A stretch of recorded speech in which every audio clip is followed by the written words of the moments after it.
സമാധാനം ലഭിക്കുന്നതിനായിട്ട് ഈ ഒരു കുഞ്ഞു പ്രാക്ടീസ് ഒന്ന് ചെയ്ത് നോക്കിയേ. ഈ കൈ ഇങ്ങനെ എടുത്തിട്ട് ഒന്ന് ടൈറ്റായിട്ട് പിടിച്ച്, നല്ല ടൈറ്റായിട്ട് പിടിക്കുക. യെസ്. പലപ്പോഴും നമ്മൾ ജീവിതത്തിൽ ചെയ്തുകൊണ്ടിരിക്കുന്നത് ഇങ്ങനെയല്ലേ? നമ്മുടെ പുറത്തുള്ള സാഹചര്യങ്ങളെ, വ്യക്തികളെ, നമ്മളുടെ ഫ്യൂച്ചറിനെ, മനുഷ്യരുടെ ബിഹേവിയറിനെ, ഇതിനെയൊക്കെ നമ്മളിങ്ങനെ കൺട്രോൾ ചെയ്യാനായിട്ട് ശ്രമിച്ചുകൊണ്ടിരിക്കും. എന്തേ ഇവരിങ്ങനെ ബിഹേവ് ചെയ്യുന്നത്? എന്തുകൊണ്ടാണ് ഇവരിങ്ങനെ ചെയ്യുന്നത്? എന്താണ് ഈ സാഹചര്യം മാറാത്തത്? എന്താകും എൻ്റെ ഫ്യൂച്ചർ? ഇങ്ങനെ നമ്മൾ കൺട്രോൾ ചെയ്യും. ഇപ്പോൾ എന്താ നിങ്ങളുടെ മനസ്സിലും ബോഡിയിലും ഫീൽ ചെയ്യുന്നത്? Yes, it's heaviness. നമ്മുടെ നിയന്ത്രണത്തിലില്ലാത്തതിനൊക്കെ നമ്മൾ നിയന്ത്രിക്കാൻ ശ്രമിക്കും തോറും നമ്മുടെ മനസ്സമാധാനം പോകും, നമ്മുടെ ഉള്ളിൽ പ്രഷറും ഹെവിനെസ്സും വരും. എന്നാൽ ഈ കൈയൊന്ന് മെല്ലെ ഒന്ന് റിലീസ് ചെയ്തേ. യെസ്, ഒന്ന് ഫ്രീ ആക്കിക്കേ. യെസ്. അതിനുശേഷം ഈ കൈയെടുത്ത് നെഞ്ചത്തോട്ടൊന്ന് വെക്കുക.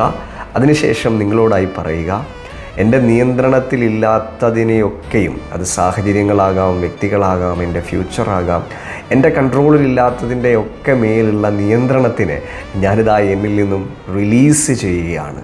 എൻ്റെ പാർട്ട് എന്താണോ അത് ഭംഗിയായി ചെയ്യുകയും ബാക്കിയുള്ളതിനെയൊക്കെയും ഞാൻ ഈ പ്രപഞ്ചശക്തിയിൽ ഏൽപ്പിക്കുകയും ചെയ്യും. Yes, I surrender with love.